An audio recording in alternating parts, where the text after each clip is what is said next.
നമസ്കാരം, പ്രവാസി മലയാളിയിലേക്ക് ഏവർക്കും സ്വാഗതം. യൂറോപ്യൻ യൂണിയനിൽ ഇനി 27 രാജ്യങ്ങൾ മാത്രം. ബ്രിട്ടൻ യൂറോപ്യൻ യൂണിയന്റെ പടിയിറങ്ങിയതോടെ ഇന്ത്യ അടക്കമുള്ള രാജ്യങ്ങൾ ഏറെ പ്രതീക്ഷയിലാണ്. ഇനി മുതൽ ബ്രിട്ടന് മറ്റു രാജ്യങ്ങളുമായി സ്വതന്ത്രമായി വ്യാപാര പങ്കാളിത്ത കരാറുകൾ ഉറപ്പിക്കാൻ സാധിക്കും എന്നതാണ് ഇതിന് കാരണം. ഇന്ത്യൻ വിദ്യാർത്ഥികൾക്കും ഇത് അനുകൂലമായിരിക്കും എന്നാണ് കരുതുന്നത്. അതേസമയം UK-യിലെ റിയൽ എസ്റ്റേറ്റ് രംഗത്ത് നിക്ഷേപം നടത്തിയ ഇന്ത്യക്കാർക്ക് അത്ര അനുകൂലമാകാതിരിക്കാനും സാധ്യതകളുമുണ്ട്. നികുതി ഘടനയിൽ വലിയ മാറ്റങ്ങൾ വരുമെന്നതാണ് റിയൽ എസ്റ്റേറ്റ് നിക്ഷേപകരെ ആശങ്കയിലാക്കുന്നത്. ടാറ്റ ഉൾപ്പെടെയുള്ള ഇന്ത്യൻ വൻകിട വ്യവസായികളെയും ആശങ്കപ്പെടുത്തുന്നതാണ് പുതിയ നികുതി ഘടന. യൂറോപ്യൻ യൂണിയൻ രാജ്യങ്ങളിലെ രാജ്യാന്തര സംരംഭകരുടെ ഉൽപ്പന്നങ്ങൾക്ക് ബ്രിട്ടീഷ് വിപണിയിൽ പ്രവേശനം കിട്ടാനും പ്രയാസമായിരിക്കും. ഇന്ത്യൻ സമയം ഇന്ന് രാവിലെ 4:30 യൂറോപ്യൻ യൂണിയനുമായുള്ള 47 വർഷത്തെ ബന്ധം ബ്രിട്ടൻ അവസാനിപ്പിച്ചത്. വിട പറയലിന് പിന്നാലെ ബ്രെക്സിറ്റിനെ അനുകൂലിക്കുന്നവർ തെരുവുകളിൽ ആഹ്ലാദ പ്രകടനവും എതിർക്കുന്നവർ പ്രതിഷേധ പ്രകടനവും നടത്തി. 3.5 വർഷത്തെ ചർച്ചകൾക്കൊടുവിലാണ് ബ്രിട്ടൻ എക്സിറ്റ് പോൾ എന്നർത്ഥമുള്ള ബ്രെക്സിറ്റ് നടപ്പാക്കിയത്. 2016 ജൂൺ 23 ബ്രിട്ടൻ യൂറോപ്യൻ യൂണിയന്റെ ഭാഗമായി നിൽക്കണമോ വേണ്ടയോ എന്ന് തീരുമാനിക്കാൻ ഹിതപരിശോധന നടന്നത്. ഇതിൽ 51.89% പേർ ബ്രിട്ടൻ യൂറോപ്യൻ യൂണിയൻ വിടണമെന്ന നിലപാടിനൊപ്പം വന്നപ്പോൾ 48.11% വോട്ടർമാരാണ് ബ്രെക്സിറ്റിനെ എതിർത്തത്. 2019 മാർച്ച് 29 ബ്രെക്സിറ്റ് നടപ്പാക്കാനായിരുന്നു തീരുമാനമെങ്കിലും കരാറിൽ ധാരണയിലെത്താൻ കഴിയാത്തതിനെ തുടർന്ന് നീണ്ടുപോവുകയായിരുന്നു.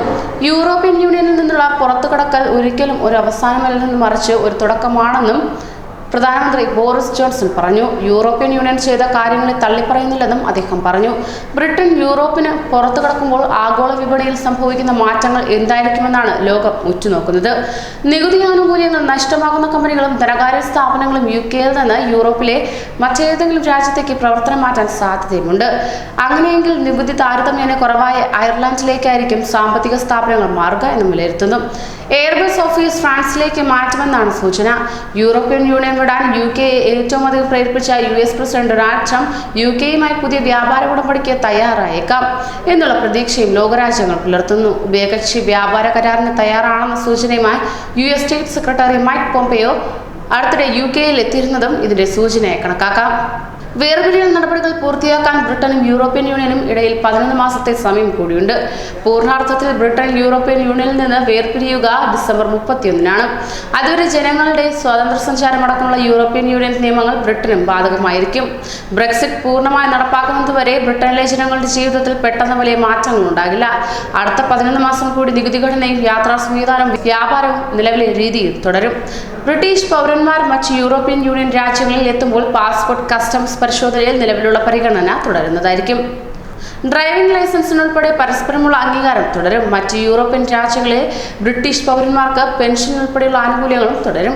പാസ്പോർട്ടിനാണ് ആദ്യം മാറ്റമുണ്ടാവുക. മെറൂൺ നിറത്തിലുള്ള നിലവിലെ പാസ്പോർട്ടിന് പകരം പഴയ കടുംനീല നിറത്തിലുള്ള ബ്രിട്ടീഷ് പാസ്പോർട്ട് തിരിച്ചുവരും.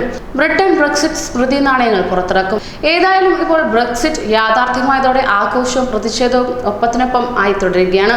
ഡിസംബർ മാസത്തോടെ പൂർണ്ണമായും ബ്രിട്ടൻ യൂറോപ്യൻ യൂണിയനിൽ നിന്ന് വിട്ടതിനു ശേഷമേ യഥാർത്ഥ ചിത്രം ലഭിക്കുകയുള്ളൂ.